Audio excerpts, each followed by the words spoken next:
أعوذ بالله من الشيطان الرجيم بسم الله الرحمن الرحيم واذكر اسم ربك بكرة وأصيلا ومن الليل فاسجد له وسبحه ليلا طويلا صدق الله مولانا العظيم من أخلص لله 40 يوما تخرج منه ينابيع الحكمة من قلبه على لسانه صدق رسول الله.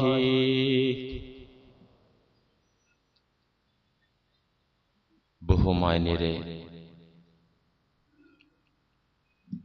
അല്ലാഹുവിന്റെ സ്മരണയിലൂടെ അഥവാ ദിക്റിലൂടെ വിശ്വാസത്തിന്റെ വൈകല്യങ്ങളിൽ നിന്ന്, ഈമാനിൽ സംഭവിക്കുന്ന ന്യൂനതകളിൽ നിന്ന് രക്ഷപ്പെട്ട് കരുത്തുറ്റ വിശ്വാസികളായി മാറാനുള്ള മാർഗം ദിക്റിലൂടെ എങ്ങനെ സാധ്യമാകും എന്നതാണ് നമ്മുടെ അന്വേഷണം. അല്ലാഹുവിന്റെ വഹദാനിയത്തിന്റെ ദിക്ർ, അവന്റെ ഏകത്വം ഇടയ്ക്കിടെ മനസ്സിൽ ഉറപ്പിച്ചുകൊണ്ടുള്ള സ്മരണ, അതാണ് സത്യവിശ്വാസിയുടെ മൂലധനം. അതാണ് സ്വർഗത്തിന്റെ വില. അതാണ് ലോകത്തെ ഉദാത്തമായ ഉന്നതമായ വചനവും സ്മരണയും. അതുകൊണ്ട് ദീനുൽ ഇസ്ലാം നിർദ്ദേശിക്കുന്നു, فأكثروا من قول لا إله إلا الله فإنها كلمة التوحيد وهي كلمة الإخلاص وهي كلمة التقوى وهي الكلمة الطيبة وهي العروة الوثقى വഹിയ സമനുൽ ജന്ന. വിശ്വാസി സമൂഹമേ, അല്ലാഹുവിന്റെ അടിമകളെ, നിങ്ങൾ ധാരാളം ധാരാളം സ്മരിച്ചുകൊണ്ടിരിക്കേണ്ടത്, പറഞ്ഞുകൊണ്ടിരിക്കേണ്ടത് മിൻ ഖൗലി ലാ ഇലാഹ ഇല്ലല്ലാഹ്, കലിമാ ദിക്റാണ് നിങ്ങൾ ആവർത്തിച്ചുകൊണ്ട് പെരുപ്പിക്കേണ്ടത്, വർദ്ധിപ്പിക്കേണ്ടത്. എന്തുകൊണ്ട്? ഫഇന്നഹാ കലിമത്തു തൗഹീദ്, അല്ലാഹുവിന്റെ ഏകത്വം പ്രഖ്യാപിക്കുന്ന വചനം അതാണ്. വഹിയ കലിമത്തുൽ ഇഖ്ലാസ്, നിഷ്കളങ്കമായ വചനം, ലോകത്തെ ഒരേ ഒരു വചനം അതുമാത്രമാണ്. വഹിയ കലിമത്തു തഖ്വാ, ഭക്തിയുടെ വചനം ആ വിശുദ്ധ കലിമയാണ്. വഹിയൽ കലിമത്തു ത്വയ്യിബ, വിശുദ്ധ ഖുർആൻ പരിചയപ്പെടുത്തിയ വിശുദ്ധ വചനം ആ തിരുവാക്യമാണ്, ആ വചനമാണ്. വഹിയൽ ഉർവത്തുൽ വുസ്ഖാ, വിശുദ്ധ ഖുർആൻ പരിചയപ്പെടുത്തിയ ഉർവത്തുൽ വുസ്ഖാ, കരുത്തുറ്റ പിടിവള്ളി, ഒരിക്കലും മുറിഞ്ഞു പോകാത്ത കയറ്, നിലമില്ലാത്ത ആഴമേറിയ കുഴിയിൽ വീണ മനുഷ്യന് ലഭിക്കുന്ന പിടിവള്ളി പോലത്തെ ഈ ദുനിയാവിന്റെ ആപൽ ഘട്ടങ്ങളിൽ, പ്രതിസന്ധികൾ നിറഞ്ഞ അനുഭവങ്ങളിൽ പിടിവള്ളിയായി, കരുത്തുറ്റ പിടിവള്ളിയായി വരുന്നത് ഈ വിശുദ്ധ വചനമാണ്. വഹിയ സമനുൽ ജന്ന, വഹിയ സമനുൽ ജന്ന, സ്വർഗത്തിന് വേണ്ടി കൊടുക്കേണ്ട വില അതാണ്, സ്വർഗത്തിന്റെ വിലയതാണ്. അതുകൊണ്ട് ഈ ദിക്ർ വർദ്ധിപ്പിക്കുകയും അധികരിപ്പിക്കുകയും സദാ ഒരു മുസൽമാനിൽ ഉണ്ടായിരിക്കുകയും വേണം. എപ്പോഴെങ്കിലും നമസ്കാരാനന്തരം അഫ്ളല ദിക്ർ ലാ ഇലാഹ ഇല്ലല്ലാഹ് 10 ചൊല്ലിയാൽ ആ ദിക്റിനോടുള്ള ബാധ്യത നിറവേറ്റിയവർ നാം ആവുകയില്ല. അതുകൊണ്ട് മാത്രം ഏതെങ്കിലും സന്ദർഭങ്ങളിൽ ഉരുവിടുന്നത് കൊണ്ട് മാത്രം ഒരിക്കലും ഒരു ദാക്കിറായി, അല്ലാഹു പൊരുത്തപ്പെട്ട ദാക്കിറായി നാം മാറുകയില്ല. സദാ ഈ ബോധത്തോടെ ജീവിക്കാനുള്ള ഒരു വിശാല മനസ്സും ഈമാനുള്ള ഹൃദയവും നമുക്ക് വേണം. അതിനുള്ള ട്രെയിനിങ് ആണ് മഹാന്മാർ നമുക്ക് പഠിപ്പിച്ചു തന്നത്. കഴിഞ്ഞയാഴ്ച പറഞ്ഞല്ലോ ആ ട്രെയിനിങ്.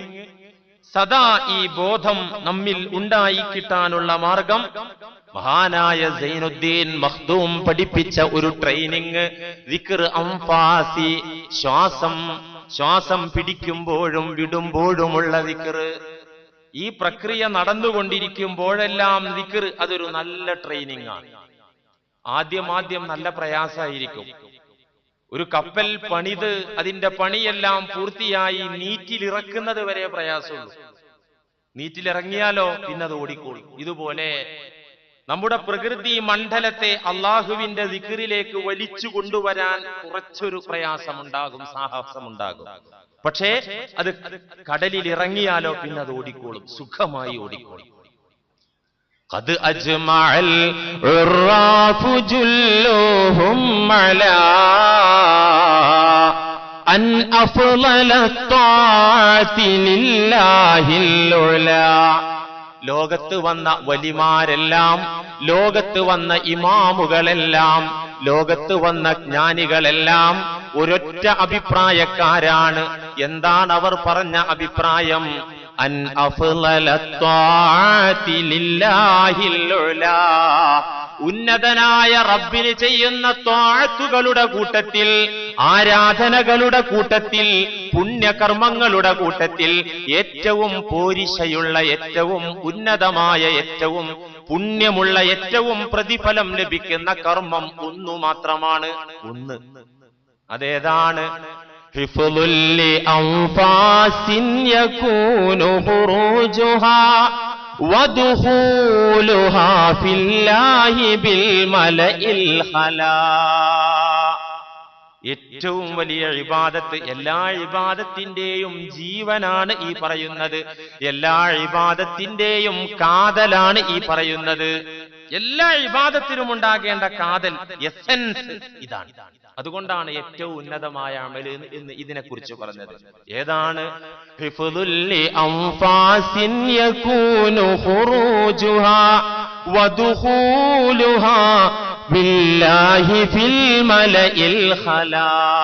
ഒറ്റക്കാകുമ്പോഴും, ആൾക്കൂട്ടത്തിലാകുമ്പോഴും, കുടുംബത്തിലാകുമ്പോഴും, കടയിലാകുമ്പോഴും, തൊഴിലിലാകുമ്പോഴും, കമ്പനിയിലാകുമ്പോഴും, യാത്രയിലാകുമ്പോഴും, ഏതേത് സമയത്തും ശ്വാസം പിടിക്കുന്നതും ശ്വാസം പുറത്തേക്ക് വിടുന്നതും ബില്ലാ, അല്ലാ എന്ന ഇസ്മു കൊണ്ടായിരിക്കുക, അല്ലാ എന്ന നാമത്തിലായിരിക്കുക. ഇത് ചൊല്ലലല്ലോ. ചൊല്ലൽ എങ്ങനെ നടക്കുക? ശ്വാസം വലിക്കുമ്പോൾ അല്ലാ, ശ്വാസം വെളിയിലേക്ക് വിടുമ്പോഴും അല്ലാ. ഇത് ചൊല്ലലല്ലോ. കാരണം ഏത് പ്രവർത്തനത്തിൽ വ്യാപൃതരാകുമ്പോഴും, ഏത് സംസാരത്തിലാകുമ്പോഴും ഈ പ്രക്രിയ നടത്താൻ നമുക്ക് സാധിക്കും, അല്ലെങ്കിൽ സാധിക്കണം. ഹിഫ്ളുൽ അൻഫാസിൻ, ശ്വാസം സൂക്ഷിക്കണം. അത് അല്ലാഹു തന്നത് കൃത്യമായ കണക്കിലാണ്, എണ്ണത്തിലാണ്. അൽ അൻഫാസു മഅദൂദത്തുൻ, എണ്ണപ്പെട്ട ശ്വാസമാണ് നമുക്കുള്ളത്.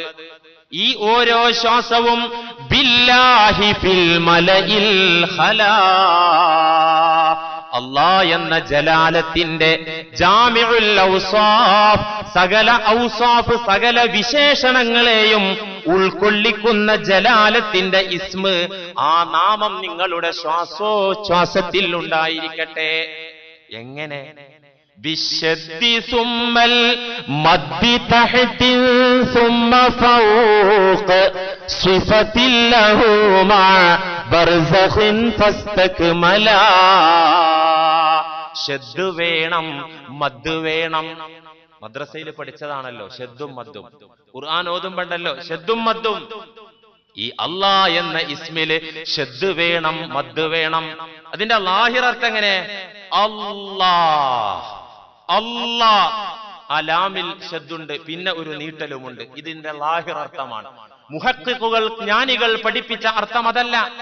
ശ്വസിക്കുമ്പോൾ അല്ലാഹ്, മുകളിലേക്ക് വലിക്കുമ്പോൾ അല്ലാഹ്, ശ്വാസം വെളിയിലേക്ക് വിടുമ്പോഴും അല്ലാഹ്. അവിടെ എങ്ങനെ ശദ്ദും മദ്ദും നടക്കുക?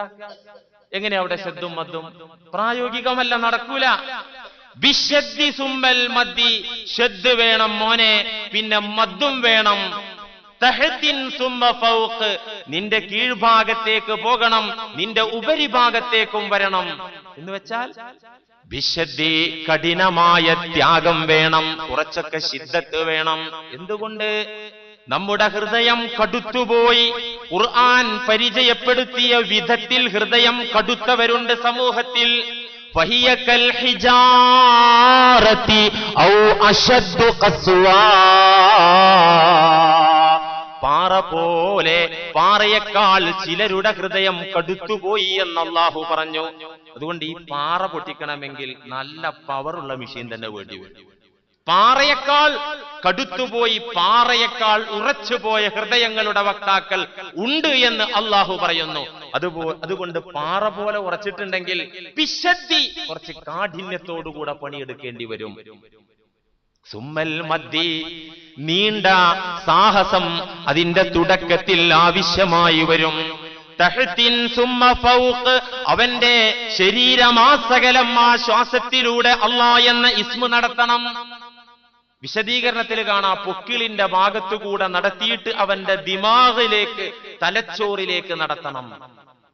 പ്രകൃതി മണ്ഡലത്തിലൂടെ ശ്വാസം പോകുന്ന ഭാഗത്തിലൂടെ ആ താഴേക്കും മുകളിലേക്കും ഈ ദിക്റിങ്ങനെ, ഈ അല്ലാഹ് എന്ന ഇസ്മിങ്ങനെ നടത്തിക്കൊണ്ടിരിക്കുക.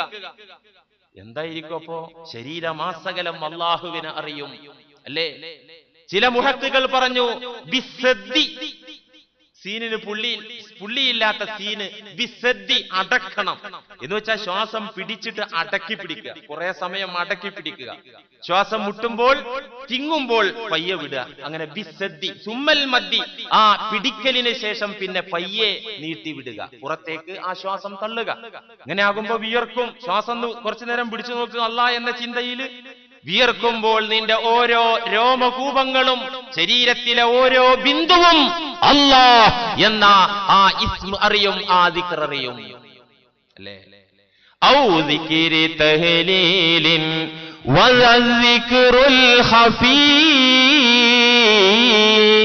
മിൻ ഗൈരി തഹ്രീകി ശിഫായി തദാവല.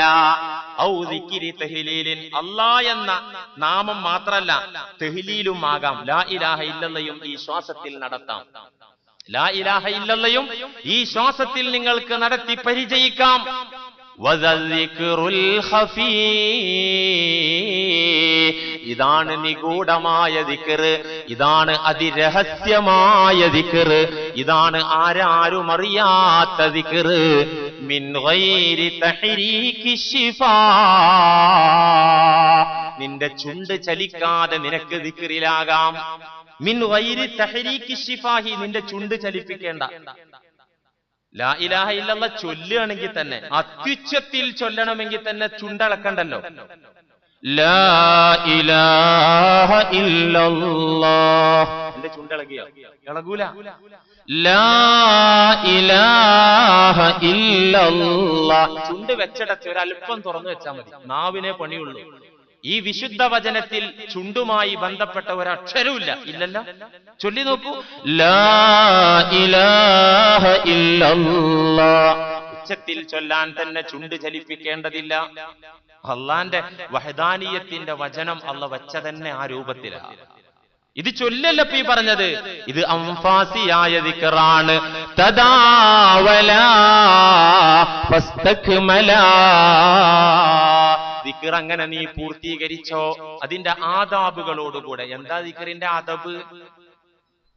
മഹാന്മാർ 5 അദബുകളാണ് പ്രത്യേകമായി എണ്ണി പറഞ്ഞത്. ദിക്റിന്റെ മര്യാദകൾ 5: മിനത്വഹാറത്തി വസ്തിഖ്ബാലിൽ ഖിബ്ലതി വതൻസീഹി സിർരി മിനദ്ദുനിയാ വഅൻ യദ്കുറ ഹുബ്ബൻ ലില്ലാഹ് വഅൻ യുഗ്മിള ഐനൈഹി. 5 മര്യാദകൾ. ഒന്ന് മിനത്വഹാറത്തി ശുദ്ധി, ബാഹ്യവും ആന്തരികവുമായ ശുദ്ധി, അത് വേണം, വൃത്തി വേണം. ദിക്റിന് ഇരിക്കുന്ന ദാക്കിറിന് വൃത്തി വേണം. വസ്തിഖ്ബാലിൽ ഖിബ്ല, ഖിബ്ലക്ക് മുന്നിടുക, അതൊരു ബാഹ്യമായ മര്യാദയാണ്. വതൻസീഹി സിർരി മിനദ്ദുനിയാ, ദിക്റിനിരിക്കുന്ന ദാക്കിർ ഭൗതികമായ ചിന്തയിൽ നിന്ന് മാറണം, വിരമിക്കണം. തൻസീഹി സിർരി, ഉള്ളു പരിശുദ്ധമാക്കണം, മിനദ്ദുനിയാ, ഭൗതിക ചിന്തയിൽ നിന്ന്. നമ്മുടെ ദിക്റൊക്കെ ഇപ്പൊ എവിടെയുള്ളത്? ഉള്ളിൽ മുഴുവൻ ഭൗതികത, നാവിൽ ദിക്റും ശരിയാവൂല. വതൻസീഹി സിർരി മിനദ്ദുനിയാ, ഭൗതിക ചിന്തകളിൽ നിന്ന് മാറിക്കൊണ്ട്, പൂർണ്ണമായി വിരമിച്ച് മാറിക്കൊണ്ട് ആ ദിക്റിൽ 100% മനസ്സിനെ പിടിച്ചു നിർത്തണം. പിന്നെയോ രണ്ട് കണ്ണുകളും അടച്ചു പിടിച്ചോ. രണ്ട് കണ്ണും അടക്കുക. നിസ്കാരത്തില് ഫിഖ്ഹ് കിതാബിൽ ഈ വിഷയത്തിൽ തർക്കമുണ്ട്.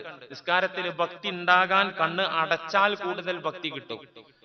സുജൂദിന്റെ സ്ഥാനത്തേക്ക് നോക്കാനാണ് ശറഅ് കൽപ്പിച്ചത്. എന്നാൽ ചില ആളുകൾക്ക് സുജൂദിന്റെ സ്ഥാനത്തേക്ക് നോക്കിയാൽ മുസല്ലയിലെ ചിത്രപ്പണികൾ, അല്ലെങ്കിൽ പായ, അല്ലെങ്കിൽ മുന്നിൽ വെച്ച മൊബൈൽ അങ്ങനെ വെല്ലടിക്കാൻ തുടങ്ങി. മുന്നിലേക്ക് നോക്കിയാൽ ശ്രദ്ധ തെറ്റി. എന്നാ കണ്ണടക്കാൻ പറ്റുമോ? ഫുഖഹാ പറഞ്ഞു, എന്നാലും നോട്ടം സുജൂദിന്റെ സ്ഥാനത്തേക്ക് ആക്കലാണ് കണ്ണടക്കുന്നതിനേക്കാൾ ഉത്തമം എന്നാണ് ഫുഖഹാ ഈ വിഷയത്തിൽ പറഞ്ഞത്. പക്ഷെ ദിക്റിന് അങ്ങനെയല്ല. ദിക്ർ ചൊല്ലുമ്പോൾ, നമസ്കാരത്തിന്റെ പുറത്ത് ദിക്റിൽ വ്യാപൃതരാകുമ്പോൾ, രണ്ട് കണ്ണും അടച്ചു പിടിക്കുക. എന്തിനാത്? കണ്ണ് തുറന്നാൽ കാണുന്നിടത്തേക്ക് മനസ്സ് പോകൂലേ? കണ്ണ് കണ്ടിടുന്ന കാഴ്ചയ്ക്കു പിന്നാലെ കൊതി പൂണ്ടിട്ടതുമങ്ങു പായുമത്രേ. ദിക്റിങ്ങനെ ചൊല്ലുമ്പോ കണ്ണ് തുറന്നു വെച്ചാൽ കാണുന്നിടത്തേക്ക് അങ്ങോട്ട് ചിന്ത പായും, ഓടും, ഉറപ്പാണ്. അപ്പൊ കണ്ണടച്ചാലോ? ഹൃദയത്തിന് വെളിച്ചം കൂടാൻ, അത് പെട്ടെന്ന് സാധിക്കാൻ സഹായകമാണ്. ഹൃദയത്തിന് പെട്ടെന്ന് ഈമാനിക തെളിച്ചം കിട്ടാൻ അത് സഹായകമാണ്. കണ്ണ് രണ്ടും അടച്ചുപൂട്ടുക. കണ്ണ് തുറന്നാ ചിന്ത മാറും, ഉറപ്പാണ് അല്ലേ? എന്നാ പിന്നെ ആ കാണുന്നതും ചിന്തിക്കുക, ദിക്റും ചിന്തിക്കുക, രണ്ടും ഒപ്പം ചിന്തിക്കുക. നടക്കുവോ? അത് നടക്കൂല എന്ന് ഖുർആൻ പറഞ്ഞു. മാ ജഅലല്ലാഹു ലിറജുലിൻ മിൻ ഖൽബൈനി ഫീ ജൗഫി, സൂറത്തുൽ അഹ്സാബ് 4-ാമത്തെ ആയത്തിൽ അതാ പറയുന്നത്. മാ ജഅലല്ലാഹു ലിറജുലിൻ മിൻ ഖൽബൈനി ഫീ ജൗഫിഹി, ആർക്കും അല്ലാഹു ഇരട്ട ഹൃദയം കൊടുത്തിട്ടില്ല, രണ്ട് മനസ്സ് കൊടുത്തിട്ടില്ല.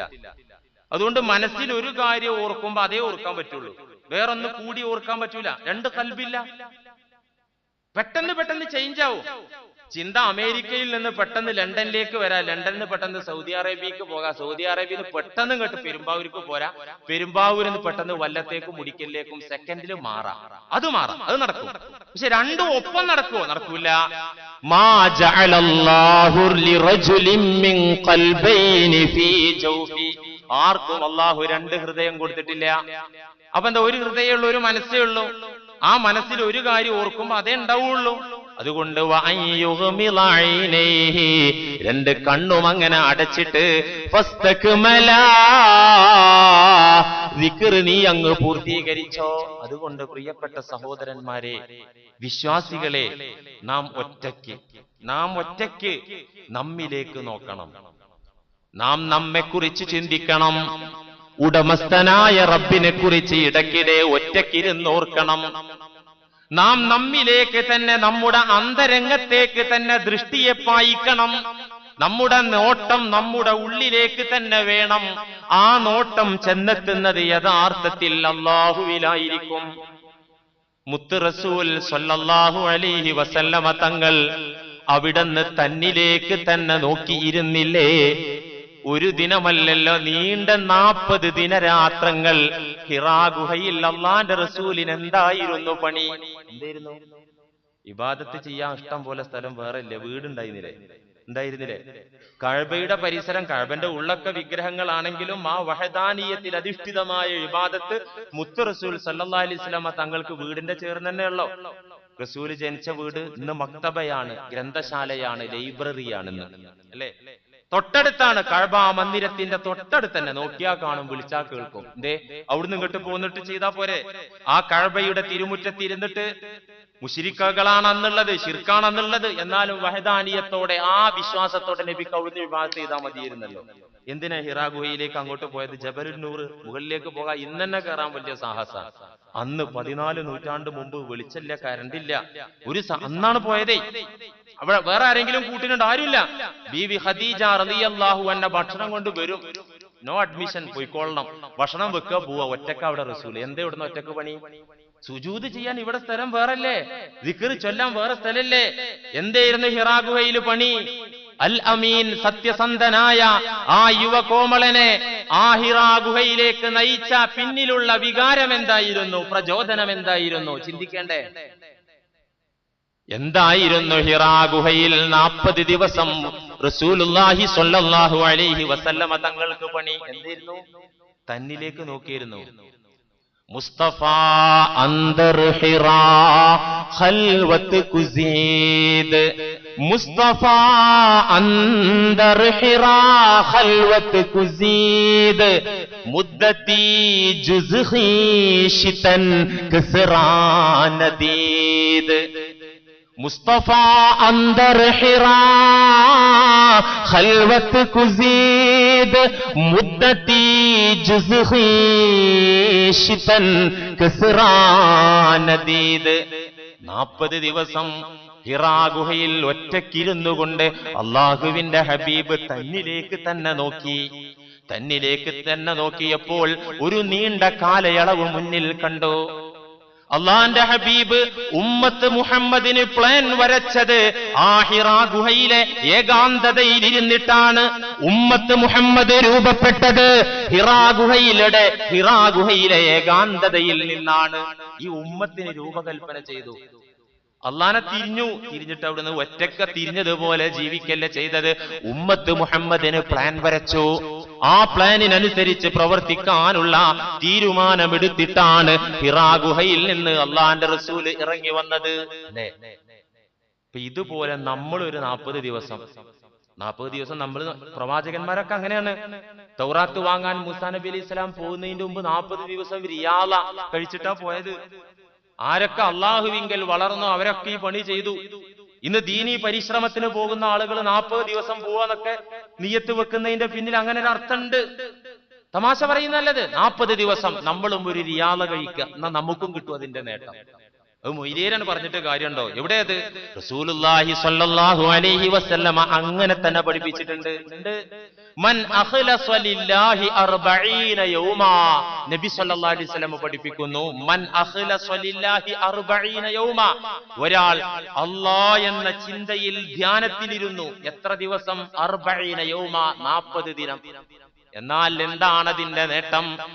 തഖ്റുജു മിൻഹു യനാബിഉൽ ഹിക്മത്തി മിൻ ഖൽബിഹി അലാ ലിസാനിഹി.